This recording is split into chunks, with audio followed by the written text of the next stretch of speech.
Hello and welcome to ALL32. My name is Arabia, and here we talk all things football. Today we are finally joined after a long hiatus by the one and only, the famous, the incredible, the busy, the dynamic, the energetic Coach George. How Well, are you, Coach George? I'm extremely happy to have you here. you know what? First of all, you know I'm better than I deserve. That's number one. Number two, stop the cat. Like let's stop this right now. Stop acting as if that I'm just unreachable when we know. I know, you know, the people on the internet know. You all over the place. You Yeah, all it's over the true. place. So you finally found time to fit, a humble personality like myself in. So thank you for allowing me to be here today. While I can't deny being all over the place, I'm just extremely happy that you have some time to sit down with us today. So, very happy to have you. Fanatics, use code DANCER today for 30% off orders $50 or more and 25% off orders of any kind. Underneath $50, no minimum. Use code DANCER. Remember, it's the holiday season. Order you something now so it can be here in time for Christmas. Jerseys, t-shirts, pajamas, earmuffs, gloves, jackets, scarves, whatever you want. Check the description below. Use the ALL32 link. Go to Fanatics today and get you some gear. So for anyone wondering, as a follow-up, the Marlboro Mustangs beat the Columbus Ice 13-0 yesterday at the American Youth Football National Championship Tournament. So shout out to Marie Whitlow. I believe she's the Columbus Ice team mom. She was really, really nice. Seemed like a really nice team. And we had a good time. The boys had a really good time. Matthew drove over from Miami. I'll punch in some video maybe. But our boys have fun. So we play Mega Football tomorrow, which is a team from East Bay, California. So to come out here and have the opportunity to play a team from Florida, a team from Ohio, and a team from California is a really great experience for the boys, and also is really tempting me to move to the South. Coach George, you think football just different in the South? I know football is different from the South, and take it from somebody that's born and raised from Camden, New Jersey. But when it get cold, we bought that basketball, right? But the boys Yeah. in the South, Texas, Florida, Georgia, all those different places, football is king. It's that way all year round. And here's what I want to say: shout out to you, Arabia, and other family members like you that are giving your sons the experience that you're giving them because it's priceless. It's Mm-hmm. priceless. When I think about my matriculation from being just an average athlete to what made me a good enough athlete to be great and then go to the NFL, win a Super Bowl, all those types of things, it was events like this that had me hands and feet above the rest of my competition just from Yeah. the experience alone. Shout out to you guys. Yeah, it's a lot, but it's definitely worth it. Thank you. I appreciate that. And I hope the boys really hold on to these memories forever. Win, lose, or draw. Everyone down here, whoever's participating in these tournaments, family, friends, athletes, I hope they just take these experiences, learn from them, and then apply it later on. So let's get into the episode. It's Thursday. We have Thursday night football on tonight. We haven't had football since Monday. Tonight we have the Falcons and the Bucks. Thursday night football. Since the bye week, the Falcons have lost 4 of their 5 games. They're 2-5 on the road, and they're 1-3 since Kirk Cousins took over from Michael Penix. Yikes. The Bucks are trying to take control of the NFC South with just 4 more games left in the season, and the Panthers are hovering in that number 1 spot. Coach George, what's going on in the trenches in this Thursday night football game? You know, the interesting thing, just look at it from a total team perspective. First of all, you got the Bucks, who's obviously playing for something. You got the Atlanta Falcons, is trying to figure out something, right? That being said, I know you didn't ask me this, but I'm also being a former Buccaneer. I'm rooting for him, but I think what you have is up front, you have more talent on both sides, offense and defensive line for Tampa Bay than you're going to see with the Falcons. That being said, I really see this being another lopsided game in that perspective. Obviously, they knew what they have at quarterback in Tampa. They went back to Kirk Cousins, in Atlanta on that side. They haven't been really good at protecting whoever was in that quarterback for that matter, hence their record. So those are the things that are going to prove to be detrimental to them going against the Bucks tonight. It is what it is.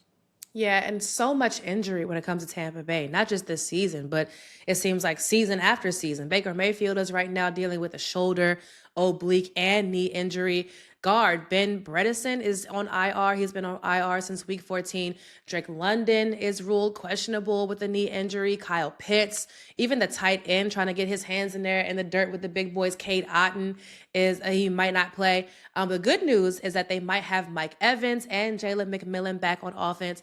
But even on defense, Tyke Smith and Hassan Riddick are dealing with injuries, so they're going to be out.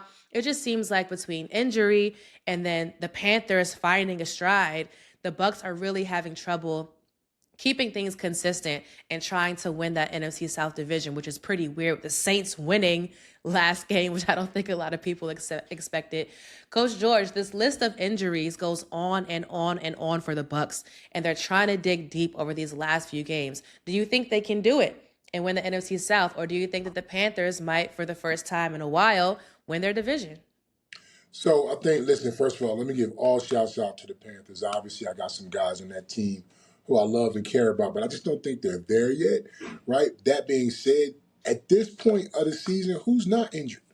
Who's not hurt? Who's not dealing with having some of their best guys out, some of the guys they depend on, rely on? That's just what football is. It's, in football, there's a saying, next man up, right? When I look at Tampa, I think the thing that separates them is their leadership. So with that being said, their coaching staff, the way they go about things, I can see them pulling together these last few weeks and putting it together because they got that championship quality and mentality about them. Now, in terms of Carolina, again, here's the one thing I did not expect, and I don't think anybody expected this because they actually beat my Cowboys this year. The crazy thing is that they're starting to realize who they are, but these games are the games where you start seeing the guys who understand being consistency down the stretch. Those are the ones that usually take over. I look for Tampa to do that going forward. Yeah, same. I gotta say this game, even though I've been wrong in so many division games this season. Division games have really been my Achilles heel when it comes to predictions this season because anything can happen. But I gotta say, I gotta go with Tampa Bay this game. I think there's just too much on the line. I think X's and O's shows that their roster is just deeper and better than the Falcons based on their performance. I gotta go Bucs win this game, and I assume you agree. Absolutely. Okay, so next is our segment, Rookie Watch. For Rookie Watch, we have Vikings left guard Donovan Jackson. He was drafted in the first round, 24th overall from Ohio State. Although the Vikings aren't having the best season or the season that they wanted to have, there is hope for left guard Donovan Jackson continuing to develop for years to come. Is he having the rookie year that a Will Campbell or a Gray Zabel or a Tyler Booker is having? No, and for a set of reasons, not just his own individual performance, but also just team performance and other set of circumstances. Because, George, what have you seen from this rookie left guard? Okay, so let me first send this shout out. Okay, and also correct you on something. Okay. Right? I believe, I've been on the show so long, I can't even remember when it was, but it was a show that we had. We were talking about which rookie was going to do the best. Listen, if you're not paying attention to number 52, Tyler Booker with the Dallas Cowboys, then you're not watching football. Yeah. You're not watching football. I've had this kid since he was in high school, a ninth grader. And everything I've seen him do from ninth grade to now is no surprise to me. That being said, Donovan Jackson is another one that I tried to get at IMG when I was there. And everything that he's done, he's from Texas too, by the way. Everything that he's done from a high school standpoint, a collegiate standpoint, has shown up in the pros. Now, unfortunately, injuries happened to him early. I believe he hurt his wrist early on in the season. That set him back. But there's the one thing you can look at.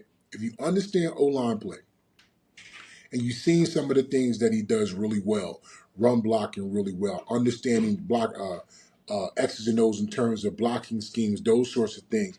Those are all natural things for him. The Vikings got one.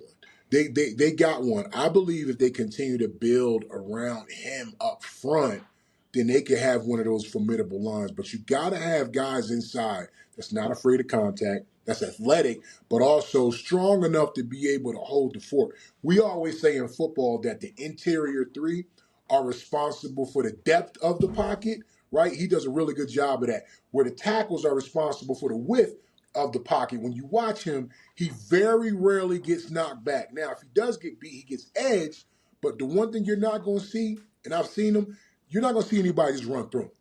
That's not going to happen. That helps when you played multiple positions at Ohio State at a high level, Mm-hmm. done it in high school, and understands and works on his craft. And he does all those things. I'm happy for him at this point.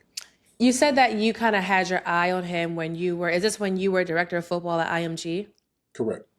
So I was what also the O-line exactly, coach there before I started too. got it, okay. So what exactly was it about Donovan Jackson back then that specifically caught your eye that really wanted you to include him in the program?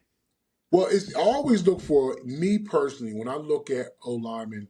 Biasly enough, I like large humans, right? And he was a large human in high school, but also I used to do Under Armour All American camps all the time, and he will always be there. We will always have some of the best conversations. And the thing I loved about him is that he never had an ounce of fear in him. Mm. Asking him about technique, asking him about where he wanted to play. He just wanted to be on a football field. That's somebody that just loves playing the sport, right? And then I would watch him during camps. He loves physical contact, right? And then watching him love physical contact and then just distributing this physical contact on anybody that he was going up against camp after camp after camp. Then that translates into college. But when I was looking at him in high school, I saw a high-level collegiate player as a high school player, Wow. right? So when you see that early, you know that as long as they stay the course, they'll have an opportunity to be a pro one day. I saw that in him when he was a sophomore.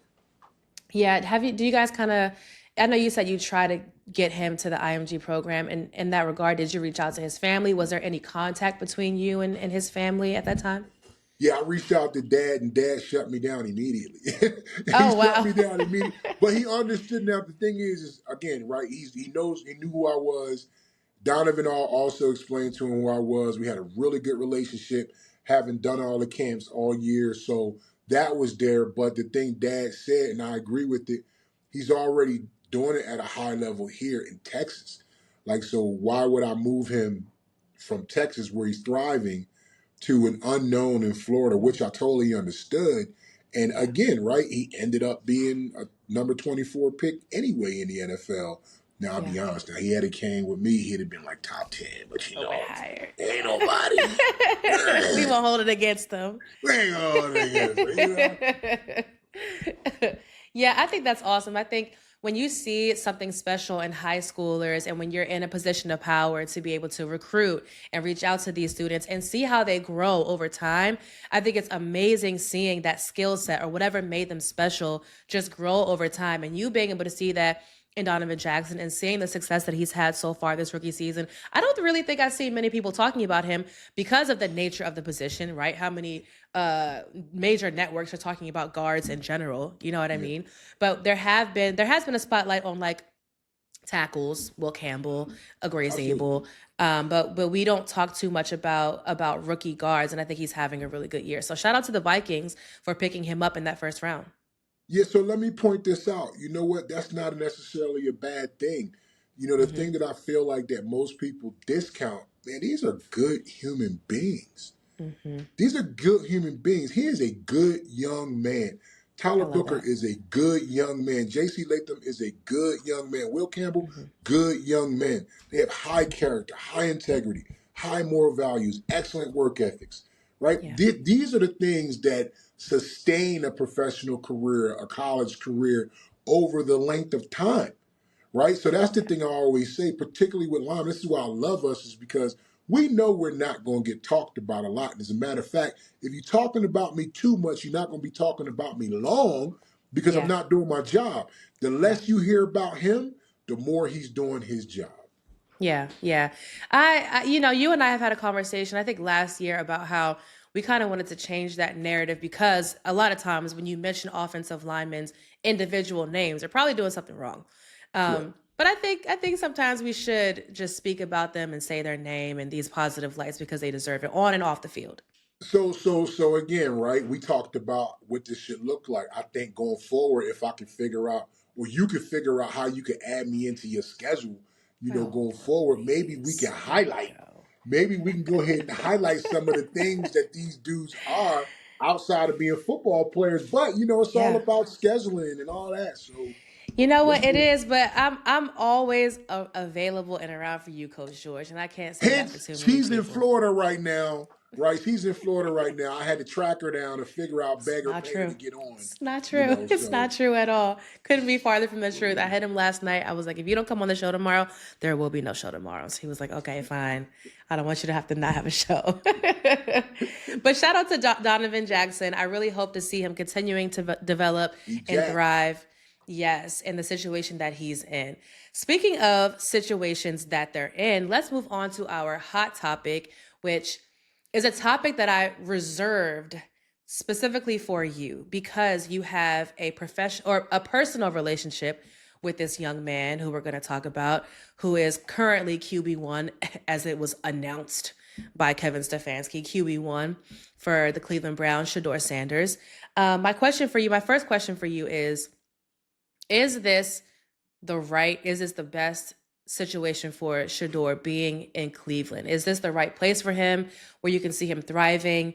Is Cleveland a good place for Shedeur? Okay, I'm gonna answer it like this, right? So I teach a course called Resilient Leadership, and in that course, one of the most important things that you have to understand is that leadership comes in ways that oftentimes are most unexpected. That being said, you got to understand the person that we're speaking about, right? I've known Shedeur literally since he was 4 years old. I've seen Shedeur be groomed into being the young man that he is since he was 4 years old. Uh, I want to break a misconception, right? Most times when people think about legends and they think about legends' children and how legends raise their children, Prime didn't raise his kids privileged. Now, they had no choice but to have some privilege because of who their dad is, but at the same time, he was intentional about having his kids have the opportunity to be tutored, mentored, and groomed in the hood, if I'm being totally honest with you, right? So here's why I'm telling you all that. What I'm seeing and what the nation is seeing, what the world is seeing from Shedeur Sanders right now is years of mentorship, years of tutelage, years of preparation for this moment right here. So Mm-hmm. you asked the question, is Cleveland the best place for him? Any place is the best place for a young man that has that kind of mindset. Any place. I want to take you back. Before the draft, I don't think there was a human being on earth that thought that he wouldn't have been a first round draft pick. Oh yeah. But we all witnessed him drop to the fifth round, go number 144. Right? We seen all that. To this day, I still can't understand how and why. We've seen several quarterbacks go before him. But now, let's talk about what we have seen him do since he's gotten his opportunity to play, and particularly play with the first team. Mm-hmm. You've seen a quarterback that literally is playing with a team that, and they'll tell you the same thing. They're not at 100%. They don't have the best roster offensively, but they're still, everybody out there are pros. He made a comment in his statement, imagine what this would look like if I had a whole off season. That's Yep. not arrogance, that's confidence. Yes. That's understanding what preparation actually does for you. Yes. So when you ask, is Cleveland the best place for him? I can't imagine him going anywhere and him not being him, Yeah. right? And look, here's what I know. I have a Prime is like my big brother, right? So again, people are gonna say, "Are you biased? You this, you that?" Yeah, somewhat. Let's be honest about it. But I've also the reason why I'm biased is because I've seen this young man become a grown man since he was 4 years old. So Mm-hmm. let's keep that in mind. I coached him. I used to be his offensive line coach in youth ball, in high school, all these different places. So with that being said, I've seen him be who he is. Does he belong? He belongs as a number one quarterback in the NFL. Mm-hmm. Cleveland has the opportunity to have him now. Let's see what they do with it. Speaking of, let's see what they do with it. It's rumored that when Deshaun Watson gets healthy, potentially next season, there will be some questions about what they will do at the quarterback position, particularly because of the amount of money that they are giving Deshaun Watson. Now, using money as a justifier to choose your QB1 may not be the best decision as far as X's and O's. But my question is, with another rookie still in that room, Dylan Gabriel, who was initially given the opportunity to start off as quarterback once Joe Flacco was out of the building, what do you think happens to the room if and when Deshaun Watson comes back? Without knowing the particulars of what his contract honestly looks like, obviously they haven't released him, so to do so would have been somewhat detrimental to their cap, I'm sure. A lot of that's going to be determined on what happens with his contract. If he does come back and get a legitimate chance to compete, those are things that you got to do. Now, that being said, you have at least 2 out of the 3 quarterbacks proving that they can be starters in the league, right? Shedeur being one, being totally honest with you. Deshaun Watson having proved that before, gone to some Pro Bowls before, all those different things. Dylan Gabriel, I just don't know, right? Yeah. But with that, I think if I'm putting my GM hat on, I'm saying, let the industry see what we have and then allow them to start bidding for who they want. Yeah. And then Yep. it becomes, what's the best thing for my football team? And then it becomes, okay, if this is the best thing for my football team and my fan base, let me make sure that I'm also keeping that in mind going forward too. So listen, who knows what's going to happen? But again, a lot of it is predicated on what Deshaun Watson's contract dictates what they can and can't do. Yeah, absolutely. In my opinion, I thought when they had several quarterbacks, back when they had Kenny Pickett, and then they got 2 rookies, and then they had Joe Flacco, and then I thought they were going to use them sooner as trade capital. I thought they were just going to give some away for draft picks at some point before the season even started. I mean, I thought they were going to do more with them instead of just keeping them in the room and then giving them away as the way that they did. But selfishly, because of the way that I think Cleveland inappropriately has been handling Shedeur Sanders, and I don't think it's just Cleveland. I think it's an NFL thing. And I kind of talked about this on It Is What It Is, where I think the conspiracy theorist in me believes that there's a larger NFL agenda that was happening pre-draft, and they needed to find an organization to play ball. And I think Cleveland and Kevin Stefanski is just playing ball as far as Shedeur Sanders is concerned, and the way that they're handling a situation. So in that regard, I want to see him leave and thrive somewhere else, because I don't think they really appreciate him the way that he needs to be appreciated. But if that's where he's going to be, then of course I want to see him continue to be QB1. I don't want to see next season because the inconsistency of like getting an opportunity mid-season to be QB1 and then you get sat again, and then you don't know again headed into next season when you might get in if it's injury and now you're back. I mean, it's just too much unknown, too much uncertainty. So I want to see him continue to be QB1 moving forward in Cleveland. But shout out to Deshaun Watson. I hope the best for everybody in the situation, but ultimately only one can start. Only one can start. At the end of the day, it's a business, right? Here's what I do know. Number 12 ain't going to make it easy for nobody to come in and just take what he's earned. So that being said, whether it be Cleveland, whether it be somewhere else, the league knows that's a starting quarterback. Yeah. So because they know that, and he's been proving that he can come into the building, do the work at a high level over a consistent period of time, has to tell any GM, any head coach in the right mind, if I want to win, I got to figure out a way to get that young man. Yeah. As a coach, with your coach hat on, you don't know Shedeur personally, just as a coach. What goes into the decision to take Shedeur Sanders out for a 2-point conversion in that potential game-winning moment?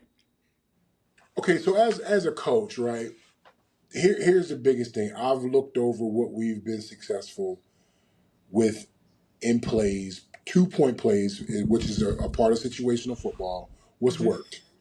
What's worked? Okay, these things have worked in practice. We've worked on this particular play against this defense. Okay, as long as we execute, we got an opportunity. That being said, I'm gonna be honest. I stopped watching the game when the score was 31-17. I started doing some reading or something else I had to do. Mm-hmm. Mm-hmm. I get a call and someone says, "Why they do that?" And I was like, "Why they do what? Yeah. Why they take him out on a 2-point conversion?" I'm like, "Who?"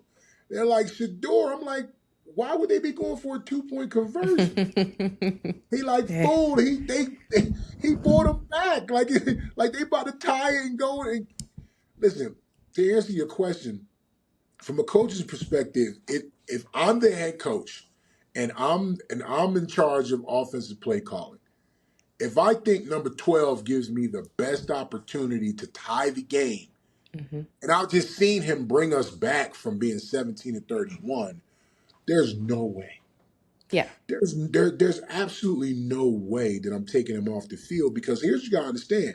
The other team knows that he just brought them back within 2 points. So now, if he's on the field, I have to account for him at some point. I gotta Mm-hmm. account for him.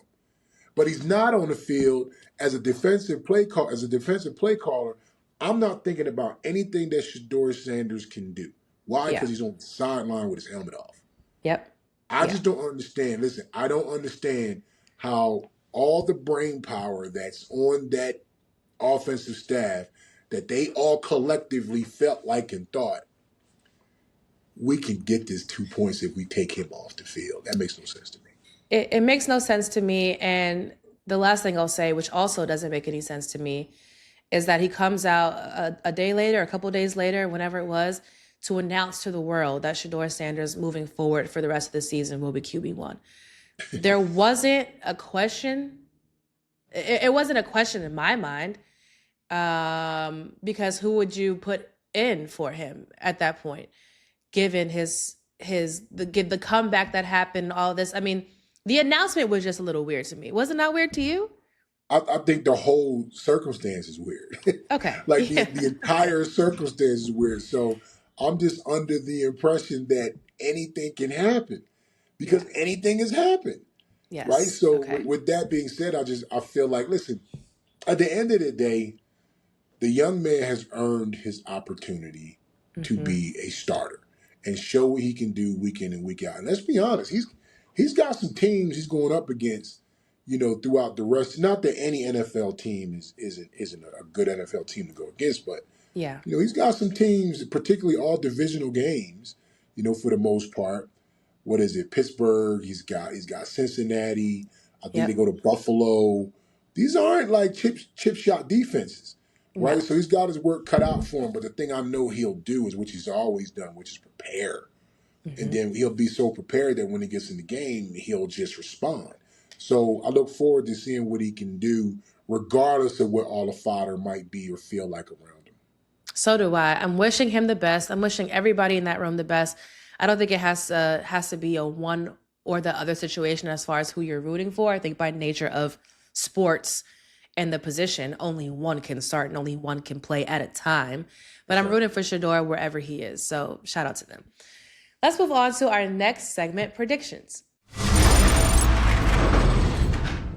So for our first prediction, we're going to do Ravens Bengals. Now, they just played each other a couple games ago where the Bengals won 32-14.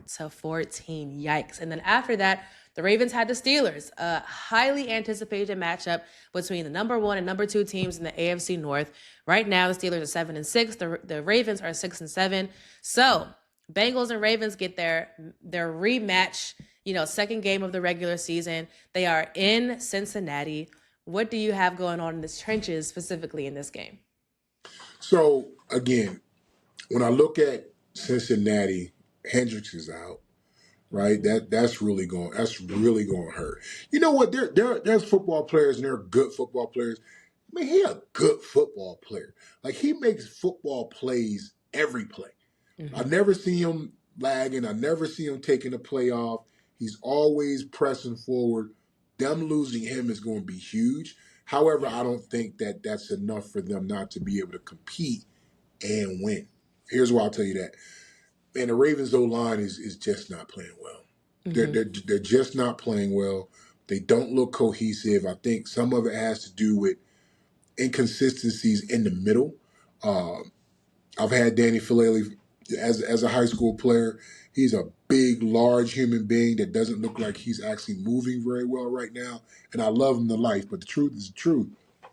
I think when you can't do what you want to do up front and in the middle, specifically, whether it be keep the depth in the pocket where it needs to be, right? Move the line of scrimmage on a consistent basis. That's always going to be a struggle.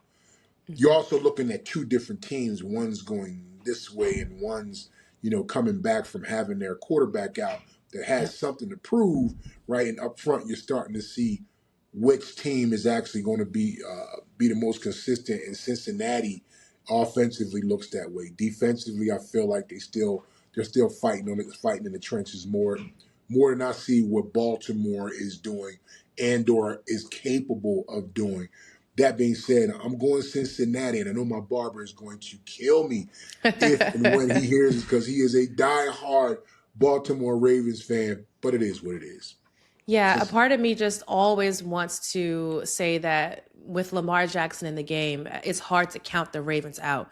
But after seeing what I've seen over the past few games for Baltimore, I mean, both of these last two division losses in particular have been perplexing to me, especially given sometimes football is such a mental and emotional sport. Sometimes the narrative can drive a game, right? Sometimes the storyline and the emotion can really drive a performance or just give you these key moments in the game to really allow you to get the win.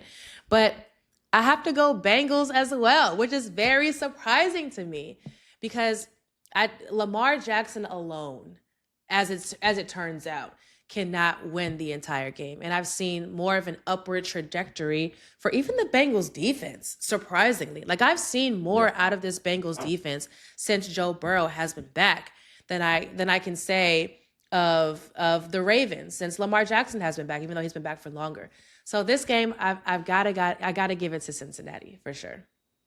But a part of me wants to just disagree with you, but I'm not going to do that. I'm got to go to Cincy. You have to be the antithesis. Sometimes, yes. The Colts have slipped to third in the AFC South after being the belle of the ball all in the first half of the season. The Jags are number one with 9 wins, and number 2 are the Texans with 8 wins, 8-5, just like the Colts. And they're looking to see if they can make the playoffs. They can make a really tight AFC race. Seahawks. If it weren't for the Rams, who are like the favorite in that division for the most part and being credited as this like Super Bowl contender, I think the Seahawks would get a lot more love and credit. But that's a really tight division between Rams, Seahawks, and 49ers. So they're also in a really tight division trying to make sure that they can get into the playoffs. What do you think about this game, this Colts-Seahawks game? I know you want to hear my trench story, and I'm going to give you. However, it cannot be discounted that the Colts called Phillip Rivers off the love seat. Off the love seat and have this man starting at quarterback for. Now, understand, I have a very biased love for Phil. He is one of the most prized players to come out of NC State, which is my alma mater. Phil has had an excellent career, but Phil ain't played no football in 5 years. Yeah.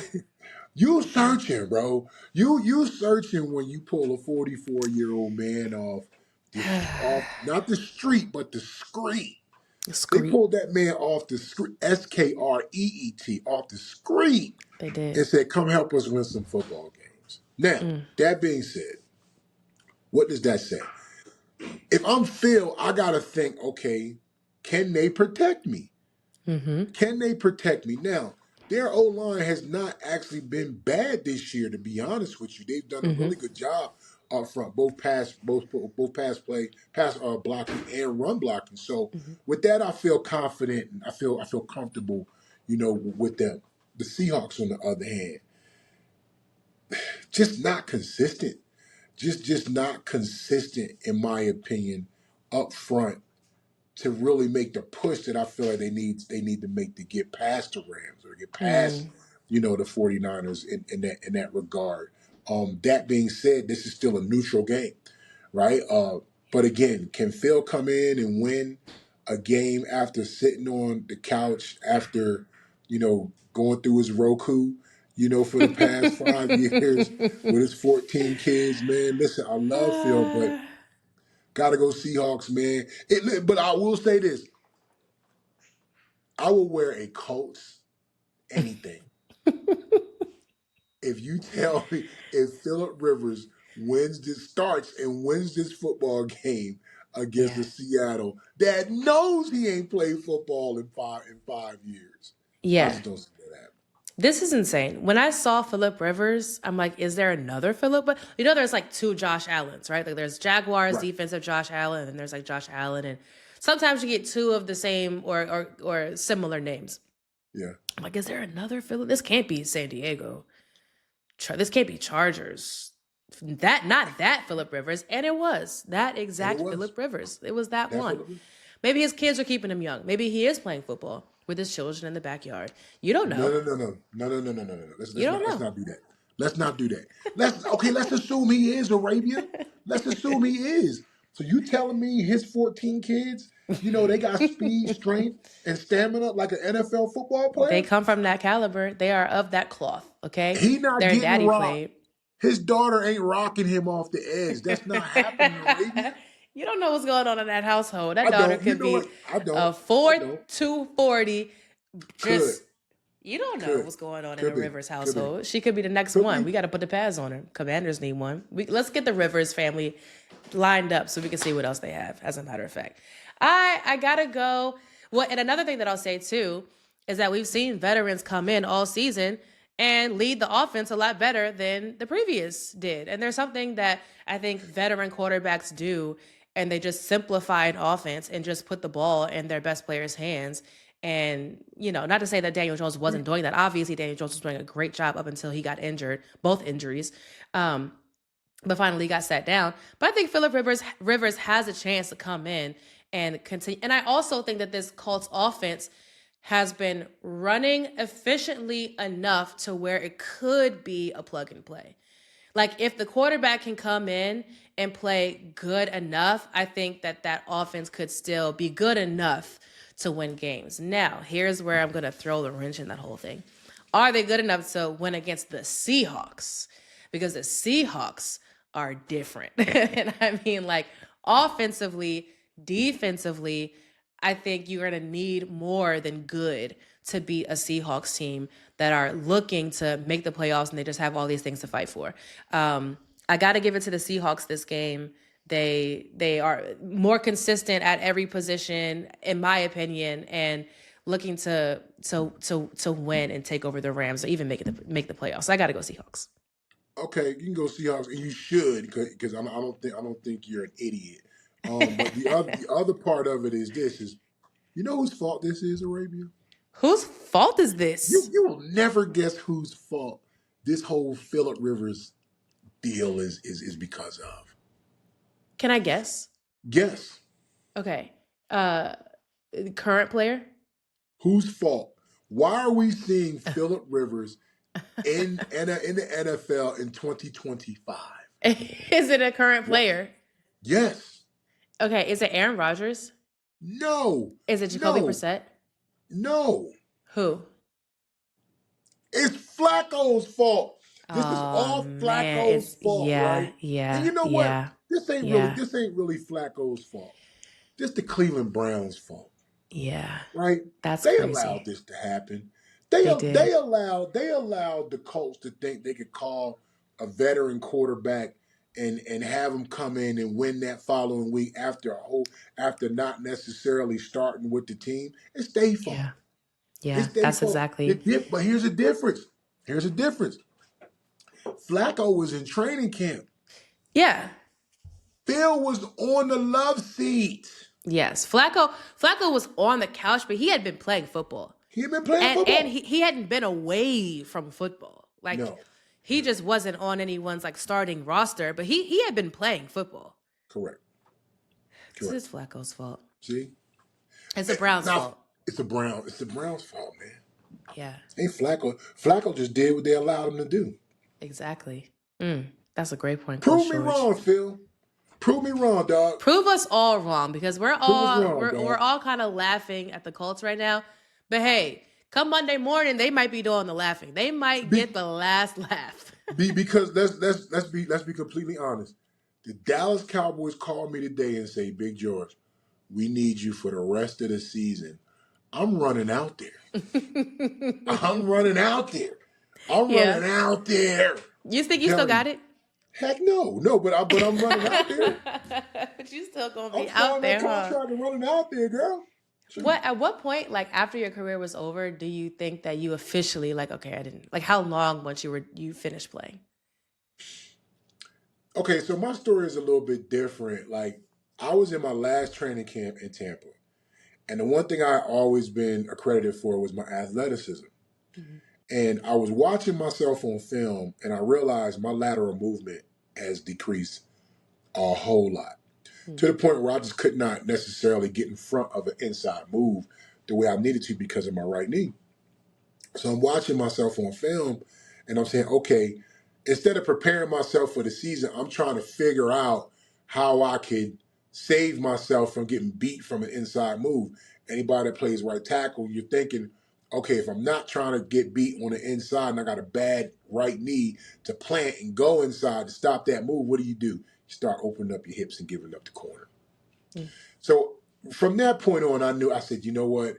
The most I know I'll be able to do is be a backup. So I wasn't surprised, when I got released. Watching myself on film told me it was over. And, the thing is I'm proud of, Arabia, is the only thing that took me out of football was my body just could not do it any longer. It's the only thing that took me out. Now, that being said, to answer your question specifically, it was about 5 years before my body stopped telling me, hey, it's training camp time, it's off-season training time, it's this, it's that. And if I'm being honest, still, I've been out of football since 2001. My body and mind still syncs up with what time of year it is in terms of what I should be doing to try to get ready for the season. Once it's in you, it very, very rarely leaves you if you had the type of work ethic that I had, which is very, very high. That's really interesting. What do you mean by that? Do you mean by like once it's like February, March, you feel like you can chill, but then OTA time, your body starts to be like, all right, let's. Yeah. Let me speak directly to current guys that might be on their way out. Right. Here's the thing: is when it's over, the very first thing that's going to shock you is you're going to look at that iPad and there's not going to be anything on it that tells you where you're supposed to be, what time the meeting starts, what happens next, because your entire day, from when you're a professional athlete, your entire week, your entire month, your entire year is planned for you in advance. Yeah. Well, when you sign your name on that piece of paper to say that you're being released from this team or whatever, well, the iPad goes away, right? The scheduling goes away. That being said, everything else goes away with it if you don't have a system. Now, with that, however long you play, 1 year, 5 years, 10 years, 15 years, your body and your mind syncs up to what time of year it is based on what you know you should be doing to put yourself in the best possible situation to be able to compete come training camp time. Yeah. Right? So it right now, it being towards the end of the season, my body would always tell me, okay, we're in playoff time. When I played, for the most part, I was always in playoff games, championship football games, Super Bowls, all those sorts of things. So my body is still gearing up to play football. But then once the Super Bowl is over, my body immediately goes into, okay, it's 2-week recovery time. Then after that, it goes into, okay, we got to start figuring out whether we need surgery, whether I need treatment on something. What do I need to get myself ready for winter conditioning? Okay, so now I'm doing those types of things. Then you get to the winter part of the months. Your body is saying, okay, I need to start working on these things, right? Is it weight loss? Is it muscle strength? Is it flexion? Is it whatever it is? Then as the year goes on, start getting the OTAs. Okay, I got to be ready for OTAs. Okay, all right, now training camp is coming. I got to be in tip-top peak shape for training camp, right?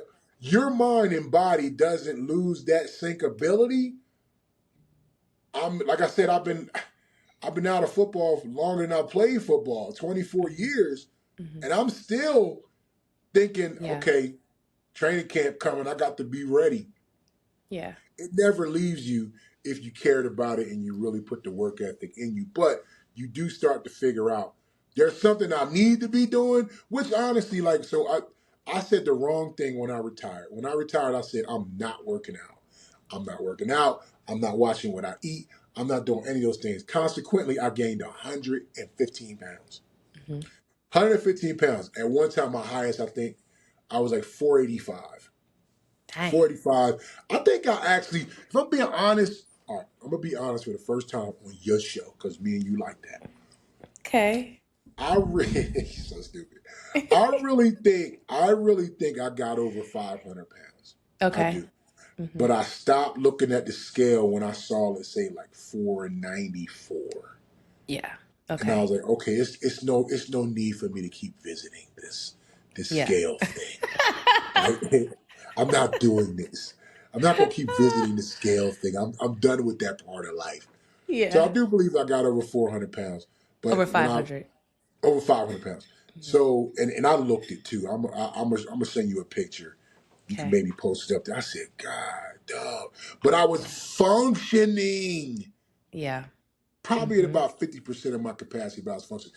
That being said, I started reconnecting my mind with what I was telling you. Okay, listen, working out has never been an issue for me. I just chose not to do it anymore. Yeah. Eating the right things, eating the right amounts of things have never been an issue for me. I just chose not to be disciplined like that Hmm. anymore. Let me recalibrate and get back to that. And over the next 3 years, I dropped that 115 pounds. Well, 103 pounds. I still got some weight to lose. My goal is to get back to my playing weight. I'm like 363 right now. My playing weight Okay. was 330. So I got another Okay. 30 pounds to get back to Okay. drop. But it's just recalibrating, put myself back in the same mindset. Congratulations on that 103. That's huge because, Appreciate it. Thank you. I've seen you start this journey. I remember like you beginning and like seeing the progress from then until now is just so inspiring. You're doing such a great job, and I hope you keep up the great work. You're doing really And, amazing. and thank you. And I'm still a very large human being, Yeah, because right? can you please tell the people how tall you are too? Coach Yeah, George so was the tallest person in the entire draft. So he's yeah. not just like this little meatball. Like this is a big person. I weighed and I looked at my numbers. When I went to the draft back in 1994, they had me at 6'6 3/4, and I 6'7". was 6'7", and I was 359 pounds.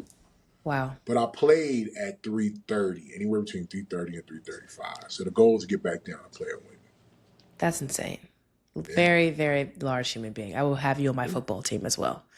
Oh yeah, we'll do some things. Yeah. All right. So last prediction is Browns Bears. I really don't care too much about this game outside of seeing how Shedeur does, how excited Miles Garrett gets for Shedeur on the sidelines, which I think is really adorable and amazing. And then also seeing the interesting NFC playoff race, which seems to just completely flip every week.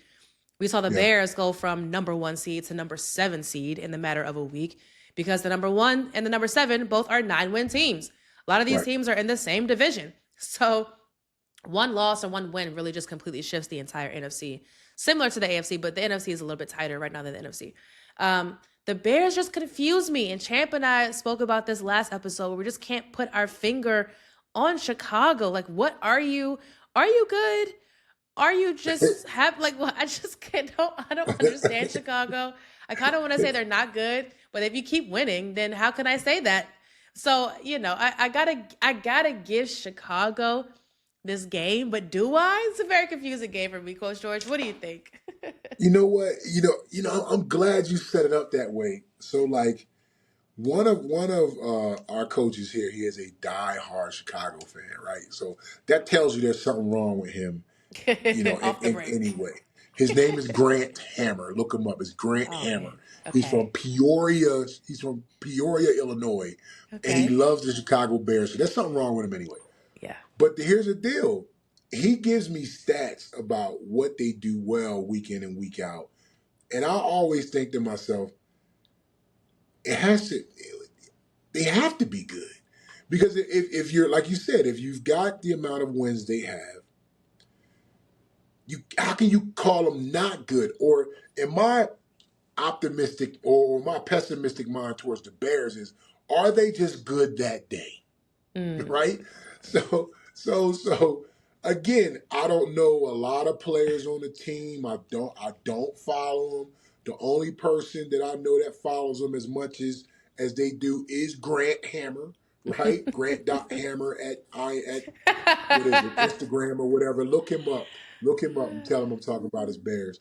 But the thing is that they line up and they beat the team that's in front of them that week.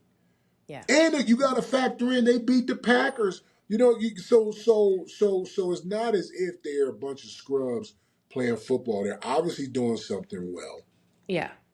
And they're doing it well enough to keep themselves in games and then allow their skilled players to be able to take over the game. So Yeah. that being said, going to Cleveland, it's going to be an interesting game. And the reason being is because Cleveland's got a pretty good defense, right? They've got one of the best defensive players in Yep. the entire NFL that's going after a sack record. So that makes it very interesting. They've got a young quarterback on the other side of the football who I can honestly tell you is not going to make it easy for the Bears to win on offense. So with that being said, again, it's any given Sunday, it's any given game. I'm going to tell you what I'm going to do. Okay. I am going to ride with Shedeur Sanders and the Cleveland Browns this week in Chicago in an Okay. upset. As you I'm should. riding. I love that. You know what? I'm riding. It's another thing too. Whenever it's just so petty. Whenever they get an interception or a sack or a good play against Shedeur, why the whole team perfect You know timing? why? I'm so glad you brought this up, right? I'm so glad you brought this up. Impact. Talk to Impact. him. It's, it's, Talk to him. it's impact. It's impact, right? Mm. So what fifth rounder, 144th player in NFL history has ever had this much impact on the culture, on the attitude, and on the media coverage of an NFL game ever? It's never happened. So I was watching the Tennessee game last week, and I'm watching all the players. They do something defensively against Shedeur or against the offense, and all of them, hold up the Shedeur signal sign. Mm-hmm. And I had to ask myself from an intelligence standpoint, like, do they realize that all they're doing is strengthening this young man's brand? Right. But this is all part of the plan. This is all part of the divine plan. I got to throw that out there. The other part of it is he's that impactful. Mm-hmm. He's that impactful of a person, let alone a player that established football players, even if they're doing it from a mockery standpoint, all they're doing is elevating what he already is. That being said, can't lose in that. You cannot lose in that situation. Because even if lose. someone's trying to do it to mock you, again, you're still promoting the brand. And because Correct. Shedeur Sanders is in a unique position to where he came into the NFL already having a strong presence, then, it's just only going to get strengthened. So that's a really good point. You know what? I got a perfect time my way into this game as well. See that? I'm going with See Shedeur, that? baby. See that? I'm going with Let's Shedeur, ride. baby. Yeah, let's Let's ride. ride. Let's go to our last segment, College Corner. Coach George, talk to us about the Colorado Buffaloes, about the end of the season, about how you're going to kind of move as a coach moving forward over these next few weeks, heading into next season. Just let's talk a little bit about Colorado football. Yeah, Colorado football is going through a reloading period at this point. As all football teams are. Obviously, us going 3-9 was something that we never expected, right? However, I think some of the misses that we made, like looking at what we're doing going forward, we're definitely making up for those things. There's going to be a lot of changes. Have already been a lot of changes, coaching staff wise. Going to be a lot of changes player wise, which happens every single year in football. The thing about it is when you go 3-9, everything needs to get turned over. Everything, from how the head coach goes about him being the head coach, coordinators, position coaches, structuring. Nothing can be left unturned, as they say, and we're going through that process right now. And it's uncomfortable, very uncomfortable, but necessary, all in the same. So that being said, the nation's going to see a completely different Colorado Buffalo team going forward, and it'll all be for the better. I love that. I mean, I really am rooting for you guys. You're like, I'm not gonna lie, just the culture and I'm rooting for Prime. I'm rooting for you guys. You guys are kind of like my second college team. My Michigan's my first. We're not gonna talk about that. We're not gonna talk about that right now, or maybe ever. Okay. We may never Okay. talk about that. Actually, we're just Okay. gonna pretend like nothing's happening. What's happening in Okay. Michigan? I don't know. Okay. But let's talk a little bit about college football playoffs. And I would love your perspective because I've spoken to Clinton Portis and Yep. Champ Bailey Yep. and Vincent Fuller all about college football. And I would love your perspective. My first question is, how do you feel about a 3-loss team making the playoffs? So here's the biggest thing. Strength of schedule is probably the one thing that I always hang my hat on in terms of choices when it comes down to who should be in, who shouldn't be in. That 3-loss team, what has their strength of schedule been, right? The 3 teams that they've lost to, what was their strength of schedule in terms of the 3 teams they lost to, right? Versus whomever else that the nation thinks should be in. Um, all in all, is it a perfect system at this point? No, it's not. Is it a better system? Absolutely. How many people want to go back to the BCS model where somebody just says, okay, they're going to play them for the national championship and there's no sort of play in? So with that, it's a system that's constantly being tweaked. And at the end of the day, I feel like they're done doing what they need to do to make it as perfect as it possibly can? Absolutely not. So what that means is that you're going to have, some questions in terms of who should be in, but there are way more in than it used to be when it was just 2 teams fighting for it, as opposed to now having 12. Yeah, I think it's interesting that a team, and the team I'm talking about is Alabama, would justifiably make the playoffs when a team like maybe Texas doesn't. And again, if you look at the 3 teams that both of these schools lost to, I think Texas lost to Ohio State, Georgia, and Florida. And then I think Alabama lost to Florida State, Georgia, and Oklahoma, I believe. But it's the Correct. same. It's the same kind of layout for those 3 losses. Like two good teams, and then one like the Florida team and then the Florida State team. You know what I mean? Yep. Um, Yep. so choosing who's in and who's out, and then of course Notre Dame not making it, and then pulling out of bowl games, and those people that was their last game, kind of just not having another bowl game to kind of go out on, and I mean, it just seems like again, Champ was just like maybe Notre Dame should join join a conference so that you can get in that way, and you're all kind of by yourself on the side trying to figure out ways to get in. Join somebody. Why don't you just, Right. even if it's not like a Big 10, Big 12, whatever, like just join somebody. So, what do you think about maybe a Texas team or not making it, a Notre Dame team not making it? So let's go backward first. So the Notre Dame piece, right? I've always looked at that and say, well, let's speak facts on anything. Anytime that you stand alone, you have to be excellent. Mm, You have to be excellent because people are going to always look at you as the loner. They've mm, always been that loner. But there's been times by being that loner, they've been excellent, so they were unquestionable. But now you become questionable. Why? Because you're not affiliated with a conference. So with that being said, and here's the thing, and I don't know how true this is, but to call out a whole conference because they defended someone within their conference yeah, versus defending you, that's just crying over spilled milk. That makes no sense. right. But so Yeah, so so that's the Notre Dame piece of it. The Texas piece versus the Alabama piece. yeah. Okay?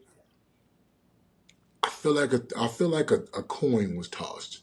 Like Hmm. that's to me what it says, because like you said, the teams they lost to were pretty even in terms of their strength of schedule. But then you have to also factor in the teams that Alabama beat versus the teams that Got it. Texas beat. Right? You Right. got to factor that part in just as well. And then Definitely. let's assume that that's even, still flipping a coin. Yeah. Still flipping the Yeah. coin. You got two blue buds that travel well, that hold a very strong fan base, have players on the field that people want to see play, have a hmm strong opportunity of winning. Coin toss. Do you think the SEC is still the best conference in college football?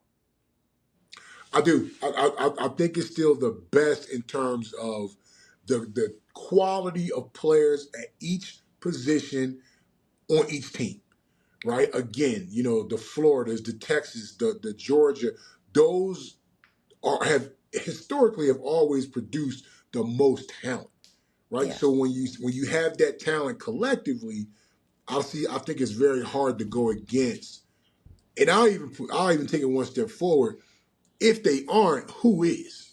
hmm hmm Yeah, I'll answer that because I think it's the SEC. But when we were having our conversation with CP with Clinton Portis, his argument was it's the ACC, and the reason why he said it's the ACC is because the so like let's say these ACC players, these Hurricane, like Miami, right? Say Miami player goes to the NFL, their trajectory goes up. Whereas some SEC players, even though there may be more players, more of a pipeline from the SEC to the NFL, some of these SEC players, when they get to the NFL, tend to like that their peak was college. Some of these SEC players' peaks Mm, are mm. college, and as they make it to the NFL, they kind of become not no names. He didn't say that at all, but they don't perform well once they get there. But ACC players tend to Penn State when they get there, they just really skyrocket and continue to develop because of their development in college. So his whole thing was quality of player as they transition to the highest level of football. Mm. And Champ's whole thing was like, well, there are more of us, more physical. We produce more NFL talent. So again, me being, a product of the ACC, understanding that Champ went to Georgia, SEC, it's an argument to have. But and you know what's interesting? Clinton's going to make me actually start looking at some real data in terms of like maybe I'll look at like over the last 10 years to see which conference has produced the most ascending talent from college to the pros. I think it's worth looking at.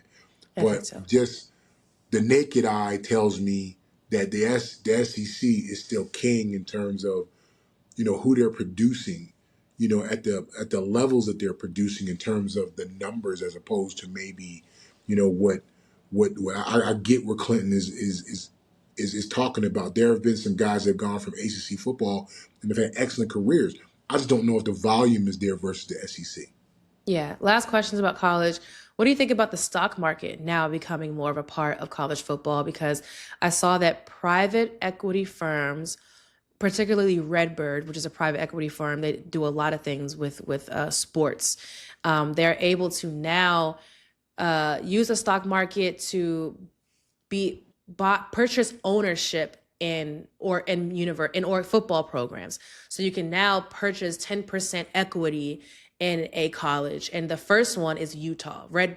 Utah is the first one that Redbird is now using the stock market to purchase kind of like ownership in.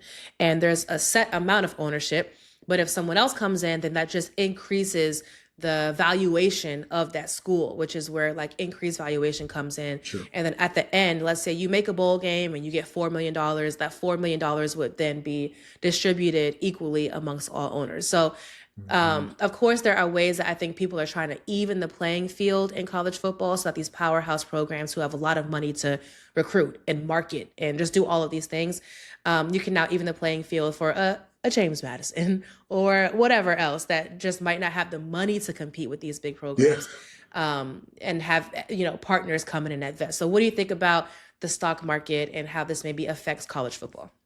I absolutely love it. I absolutely love it. And I'm gonna tell you why. Um, the second that it was decided that NIL will become a major part of the landscape of college football, there's no way in heck did I ever think that the secondary market wouldn't follow suit right afterward, right?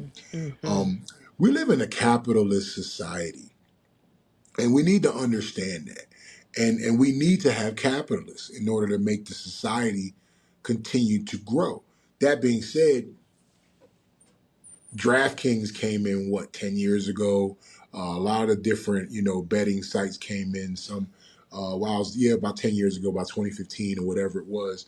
And this was just like the natural maturation of what this is turning into, which now universities are becoming entities, Mm-hmm. right? You're finally giving players an opportunity to earn their worth, right? Or to be able to set a value for their worth. Now, all that being said, the matriculation of money coming into college sports the way it should be, meaning reaching the players, is important.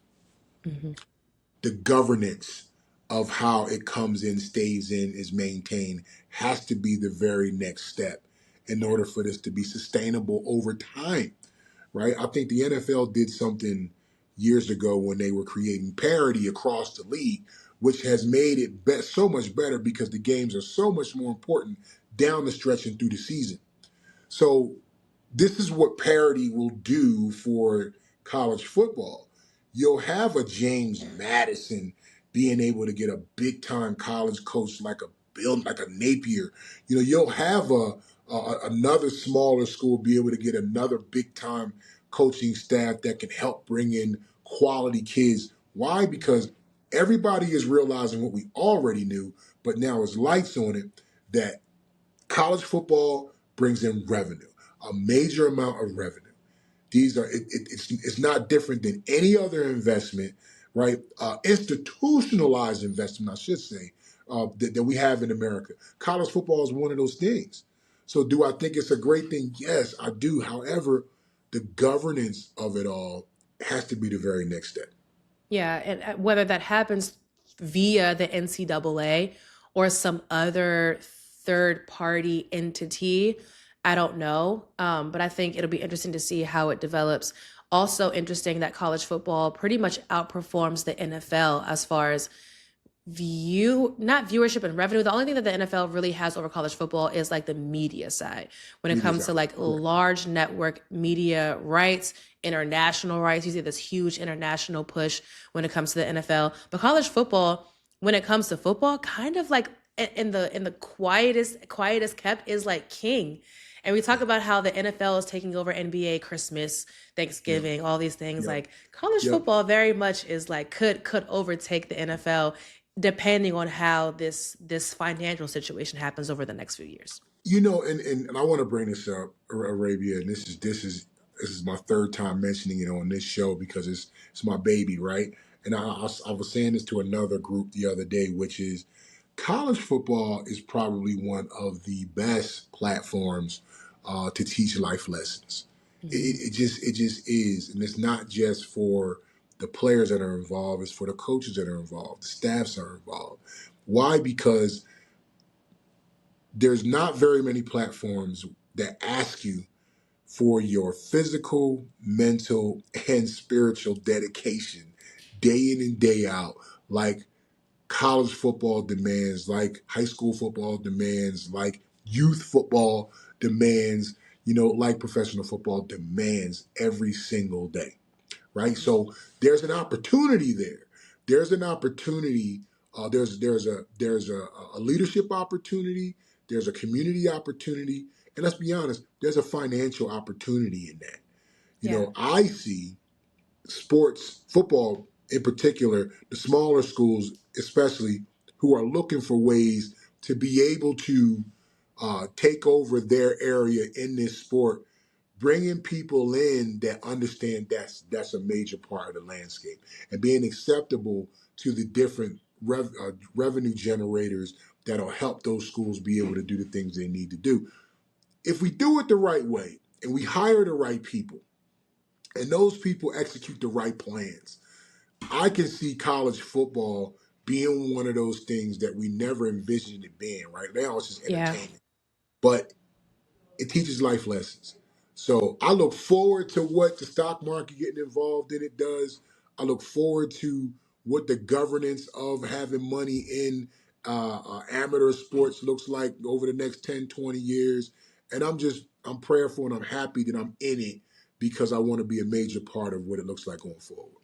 Yeah, I'm very interested to see also how it affects other sports because I can see other sports that may have trouble getting revenue streams, i.e., the WNBA, who is largely funded by the NBA, maybe now opening their individual teams up to private equity firms or just Yeah, outsiders kind of purchasing and funneling money into their organization. So we'll be very interested to see how this affects football and sports in general over probably the next decade or so, I would yeah, say, to really see how I it agree. fully fleshes out. Yeah. Thank you so much for joining me today, Coach George, and your celebrity schedule and giving us some time Stop. today.